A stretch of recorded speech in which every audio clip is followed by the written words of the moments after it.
What's up, everybody? The Knicks had a very good offseason.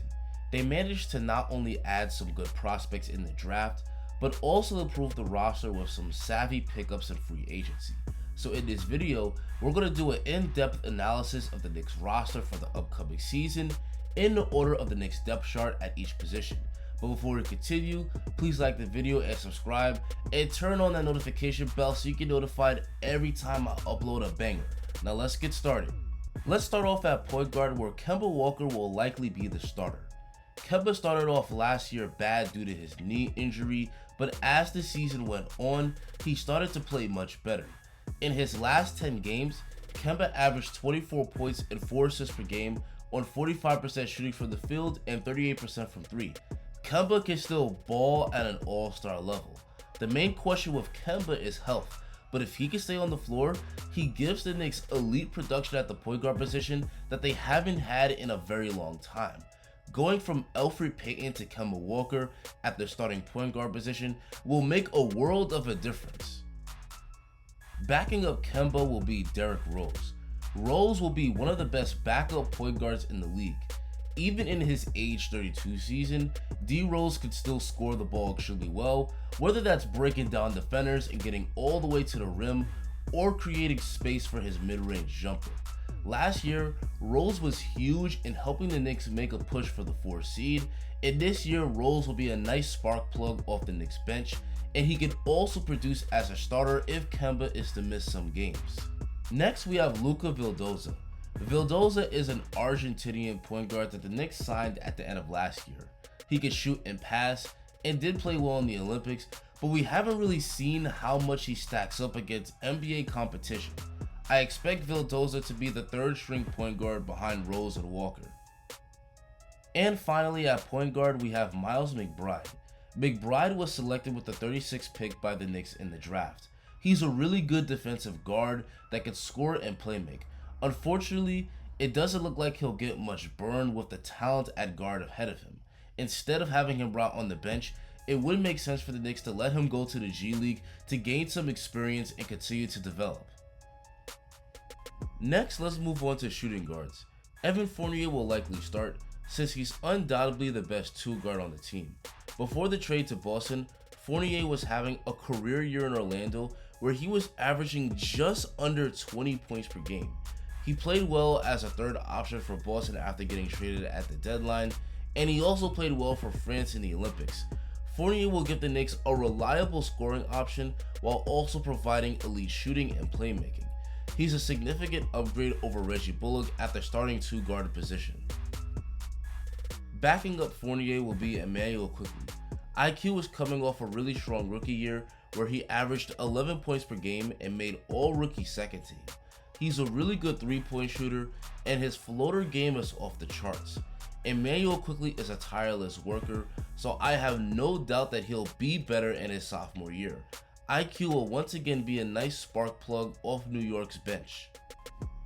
The 3rd string 2 guard should be Quinton Grimes. Grimes is good enough to be in the rotation, but unfortunately for him, there's too many good players ahead of him. Grimes was a really good 3-point shooter and defender at the college level. If someone was to get injured, I could see Grimes getting some burn, but I could also see the Knicks sending him to the G League so he can get some playing time. Next, let's move on to small forwards, where RJ Barrett will more than likely start. RJ made a huge leap in his 2nd year, and I expect him to be even better in his 3rd year. After getting snubbed from the all-rookie team, RJ became a knockdown 3-point shooter, a good scorer, and an excellent defender. In his 3rd year, I expect RJ to improve as a finisher and as a pull-up shooter. If RJ can make another leap in his 3rd season, that'll really help the Knicks to improve as a team in the Eastern Conference. Backing up RJ Barrett will be Alec Burks. Burks was one of the Knicks' best bench players last year. He averaged just under 13 points per game and provided the Knicks with some much needed scoring, playmaking, and quality outside shooting. He also showed a knack for hitting clutch shots, which is why Thibodeau often closed games with him. Burks is a really good bench player and will help the Knicks to once again have a really strong 2nd unit. Now we move on to power forwards, and there's no question that Julius Randle will start. Randle is coming off an MVP caliber season. Last year, he averaged 24 points, 10 boards, and 6 assists per game while making his first All-Star team and All-NBA second team. As good as Randle was last year, I believe he could get even better. He was dominant in the regular season, but he was shut down by the Hawks in the playoffs by a defensive strategy that set him plenty of double teams and forced him to drive right. At just 26 years old, Randle has not even hit his prime yet. He can still get even better, and I expect Randle to have another great season in his third year with the Knicks. Backing up Randle will be Obi Toppin. Toppin's rookie year was quite a disappointment. He didn't play a bunch of minutes due to the breakout season of Julius Randle, but he wasn't as good as people thought he would be in the minutes that he did get. The scouts said that Obi Toppin was one of the most NBA-ready prospects in the 2020 NBA draft. But despite being a scoring machine at Dayton, the only thing he's good at in the NBA level is dunking. He really struggles to score on opponents one-on-one, and his three-point shooting is below average. Next season will be crucial for Obi Toppin. He needs to show some serious growth and become a productive bench player, or he could end up another lottery pick for the Knicks that becomes a bust. Backing up Randle and Obi will be Kevin Knox. At this point, Kevin Knox is the definition of a draft bust. It's been 4 years, and Knox just simply hasn't shown enough growth. He did become a good three-point shooter, but he has zero scoring or shot creation skills, which is quite disappointing because he was advertised as a pure scorer coming out of Kentucky. Knox does have good size for his position, but he lacks confidence and killer instinct on the floor. Knox was out the rotation for most of last year, and I don't even expect him to be in the rotation this year. Knox may get some burn, but I expect this to be his last year as a Knick, making him a complete waste of a top 10 draft pick. And finally, we move on to centers. The starting center for this team should be Mitchell Robinson. Mitch only played 31 games last year, but when healthy, he's one of the best defensive bigs in the league. Last year, he finally learned to stay out of foul trouble, and while his block average went down, his rim protection was elite because he learned how to simply use his size and length to force driving players to miss rather than always going for the block.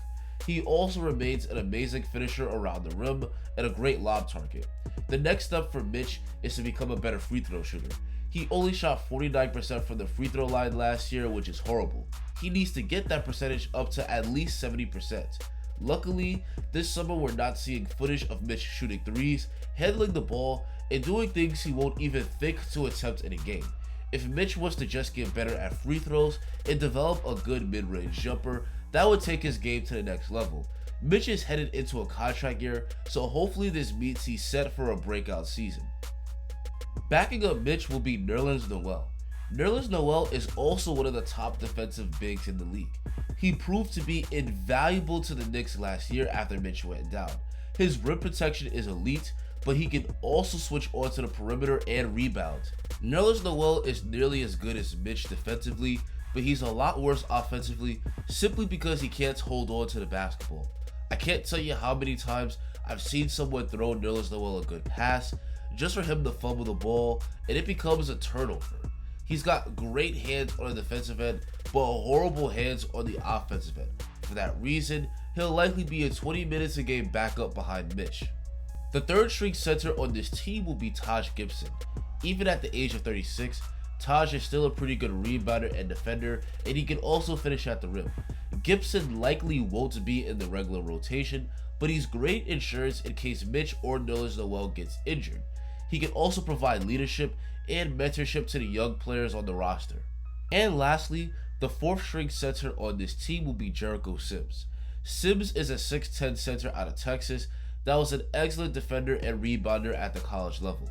He likely won't get too many minutes because of the guys ahead of him, so it would be smart to send him down to the G League so he could get playing time and build his confidence. And with that said, guys, that's going to be the end of the video. Do you think this is what the Knicks rotation will look like when the season starts? Tell me in the comments. Don't forget to like the video and subscribe if you enjoyed this, and have a great rest of your day.